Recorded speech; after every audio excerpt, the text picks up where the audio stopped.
Istaidu.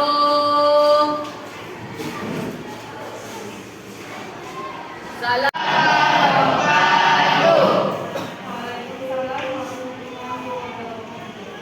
Doaan.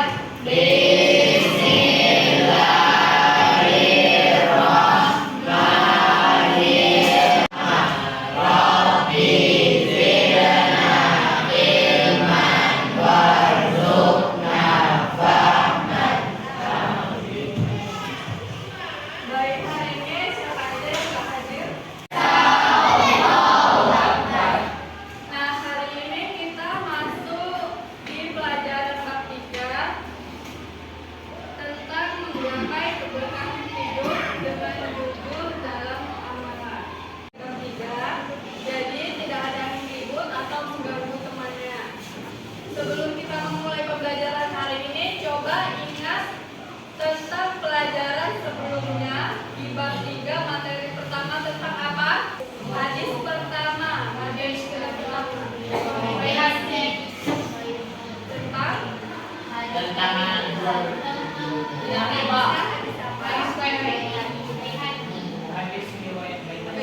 dari Nah, pesan utama dari hadis itu apa? Dari riba. Terus Jujur dalam menjual beli. jujur dalam jual beli. Terus gimana? Jujur dalam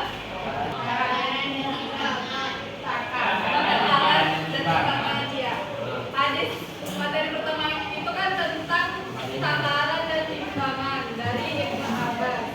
Nah, itu tentang materinya. Nah, contohnya seperti apa? Contoh dari hadis materi pertama. Nah, itu salah satu contoh dalam muamalah. Nah, hari ini kita masih belajar tentang jujur. Itu kan termasuk jujur juga dalam menakar timbangan dalam muamalah. Tetapi dari hadis yang berbeda. Kalau yang hadis pertama itu kan tentang Ibnu Abbas. Sekarang kita masuk tentang apa? Nah, hadis ini menjelaskan bahwa jujur bukan hanya tetap berkata, benar, tetapi bagaimana kejujuran membawa ketenangan dan keberkahan dalam hidup sehari-hari. Nah, di sini masuk ke materi yang pertama, pentingnya kejujuran. Keberkahan dalam muamalah sehari-hari. Kejujuran adalah fondasi utama dalam muamalah, memengaruhi interaksi sosial dan ekonomi. Pemahaman mendalam tentang hadis juga penting untuk mengaplikasikannya dalam kehidupan sehari-hari. Nah, bahkan itu yang utama dalam seorang muslim. Jadi kalau misalkan dia muslim tapi tidak jujur, itu kembali lagi kepada diri dia. Kenapa dia nggak bisa jujur? Atau kenapa dia susah berbuat jujur? Bahkan nggak sama sekali berbuat jujur. Itu kembali lagi ke diri dia sendiri. Bagaimana dia menciptakan kejujuran itu dalam diri dia. Dalam jual beli, transaksi, meminjam atau berjanji, dan semua itu butuh kejujuran. Kayak kamu transaksi, kamu misalkan apa dalam contoh transaksi? Jual beli. Nah, kamu menjual apa contohnya? Makanan. Kamu menjual makanan dengan harga 20.000.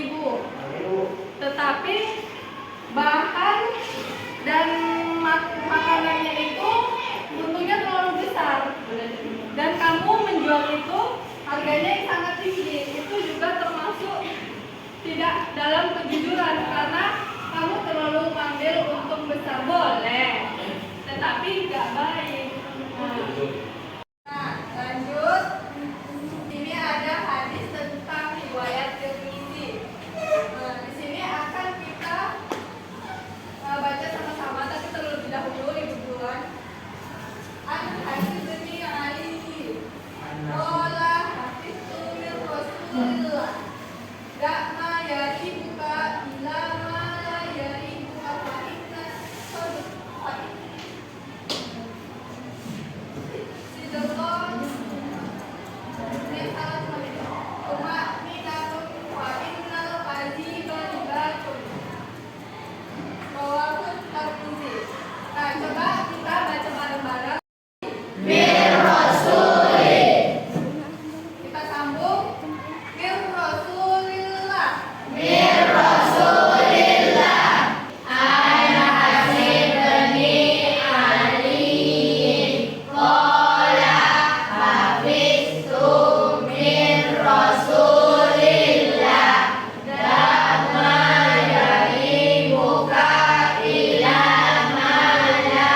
Kita pelajaran sekolah itu selain itu tinggalkan yang contohnya contohnya kita nggak yakin, kita nggak pasti. Nah, jadi kalau kita sudah memiliki feeling kayak nggak deh, nggak pasti. Jadi lebih baik kalau kita tinggalkan. Contohnya kayak kamu berpuasa, terus kamu lupa kalau berpuasa, terus tiba-tiba minum atau makan. Pernah nggak mengalami kayak gitu? Setelah itu di dalam diri punya pikiran mesti makan nggak ya? Kayak gitu nggak? Ya kan? Nah itu contoh yang meragukanmu. Kalau kamu ragu dalam hal itu, kayaknya batal deh. Ya udah batalin aja. Nah tapi kalau kamu yakin, kan cuma habis kan lupa, habis minum langsung ingat. Gak apa-apa dia lanjutin aja. Itu juga gak apa-apa. Yang penting selagi itu ragu, tinggalkan. Tapi kalau kita yakin, ya udah gak apa-apa. Kan pernah dengar nggak dalam berpuasa kalau kita minum, kita puasa tetapi kita lupa, jadi kita minum. Pernah dengar nggak? Seperti itu nggak penjelasannya? Nah yang kedua, di sini ambil yang tidak meragukanmu. Contohnya sebaliknya, ambil yang tidak meragukanmu. Apa contohnya? Tadi kan contohnya udah ibu kasih tahu. Contohnya kayak terus kamu, dia bercita-cita sebagai tentara. Dia yakin, dia bisa, dia mau usaha. Dia nggak ada keraguan dalam diri dia. Nah, pasti di situ akan berhasil. Kenapa? Karena dia mengerjakan yang tidak meragukannya. Pernah dalam posisi seperti itu nggak? Kayak kamu mengerjakan tugas, kamu mencari jawaban dalam materi buku. Terus ini kayak jawabannya, tapi dalam hati yakin kayaknya iyalah, soalnya cocok materinya. Nah di situ kamu tulis. Ternyata karena kamu yakin dalam hati kalau itu jawabannya, setelah gurunya memeriksa dan mengembalikan bukunya kepada kamu, itu jawabannya benar. Yang pertama, yang kedua, yang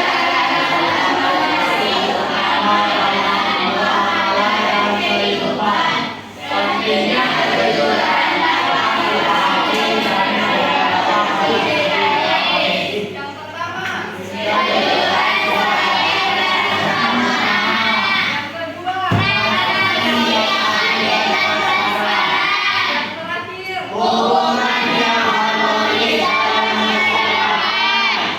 Nah, dengan memahami setiap istilah ini, kita dapat mengenali lebih dalam makna yang terkandung dan mengaplikasikannya dalam kehidupan sehari-hari untuk mencapai keberkahan dan kebaikan. Nah, di sini ada yang pertama, kejujuran sebagai karakter utama. Apa itu? Maksudnya di sini adalah kayak yang Ibu bilang tadi. Seorang muslim harus mempunyai kejujuran sebagai identitas diri. Kamu muslim kan? Muslim? Muslim.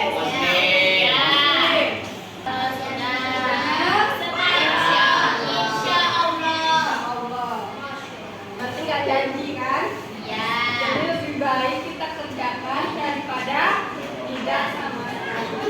Nah, yang kedua, transaksi yang adil dan transparan. Apa itu? Yaitu yaitu jujur dalam lebih dipandang atau lebih dihormati daripada orang yang selalu berbuat. Nah, kira-kira misal ada satu kelas, ada teman satu, dia suka bohong dalam berbicara. Memang sudah karakternya.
punya sanad. Hadis terisi punya sanad. Dan hadis tersebut bisa dijadikan pedoman dalam muamalah. Kenapa? Karena dia mempunyai sanad. Ayat contohnya mungkin kamu ini Kela dari mamanya. Mamanya punya orang tua. Orang tuanya ini ibunya. Itu juga itu dinamakan sanad. Jadi kenapa bisa hadis ini bisa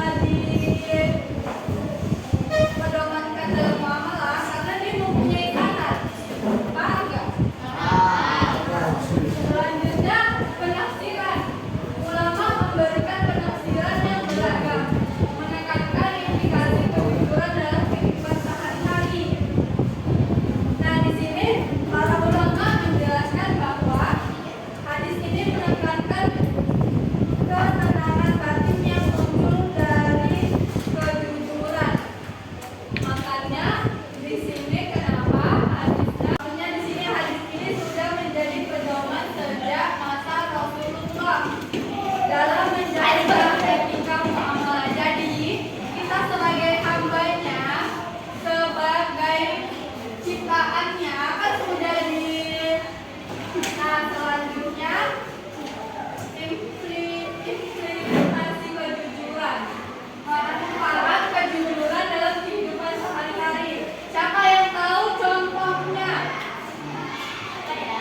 Contoh manfaat jujur dalam kehidupan sehari-hari. Mendapatkan pahala lagi. Bisa kita. Orang yang percaya di kita. Lingkungan yang positif mendorong kolaborasi dan pengertian antar individu. Ya, maksudnya di sini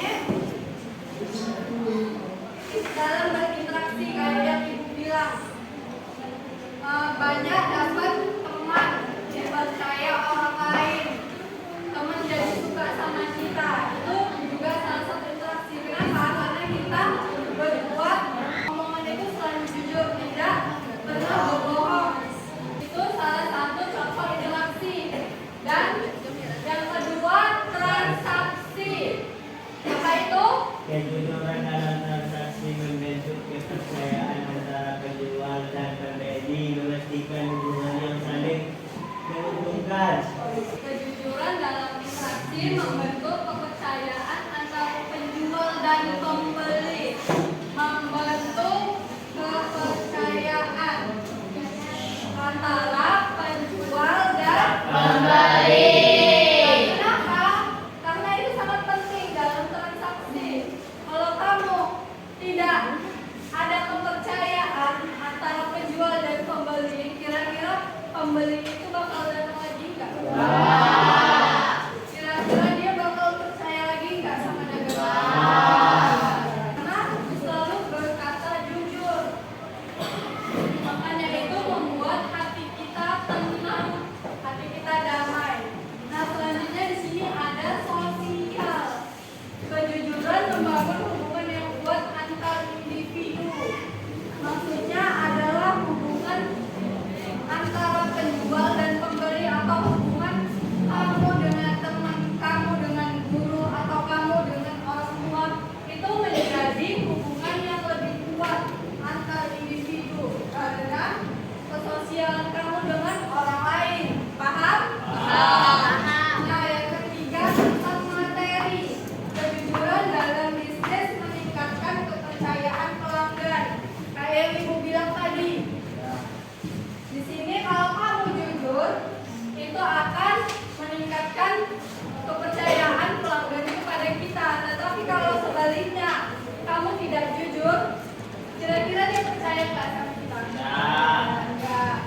Nah, di sini yang keempat terakhir tentang sejarah. Apa itu sejarah? Kejujuran yang contoh bertahan dalam kehidupan sehari-hari. Nah, di sini perbedaan Islam di tangan dibangun dengan nilai jujur. Kejujuran menciptakan keberkahan dalam hidup. Paham? Paham. Kita berpedoman bahwa dalam kehidupan sehari-hari itu kita harus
Kira-kira kalau kamu diuji dengan kejujuran, kamu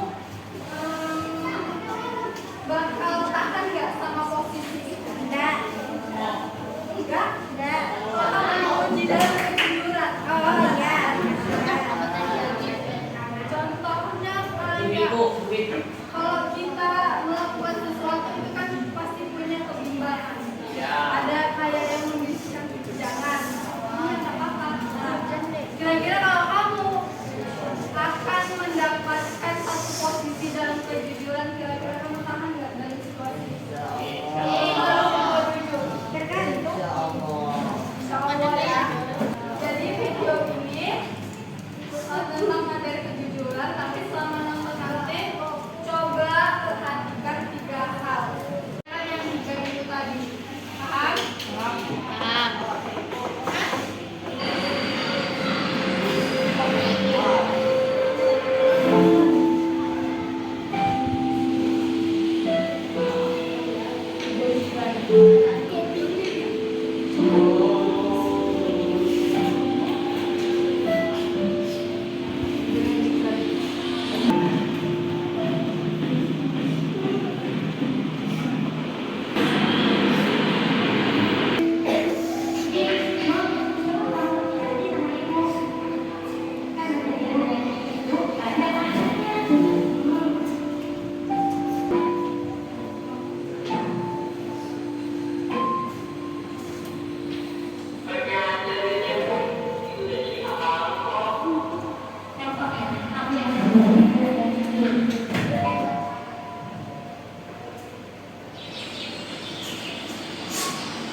Masih simpan aja bu duitnya. Kalau nggak mau kita aja sini. Berapa aja sini nak? Nggak berapa di sini ya?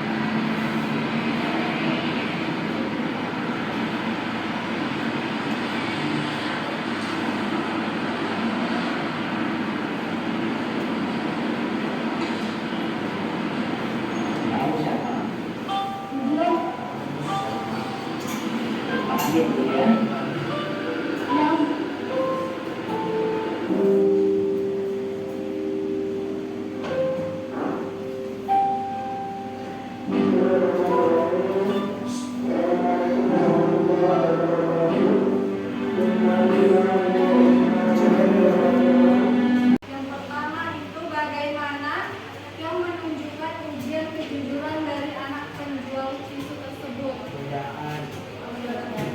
Hasil dari temannya yang menunjukkan ujian kejujurannya. Hasil dari temannya. Kasih temannya terus. Mudahan itu baru. Godaan membeli sesuatu terus.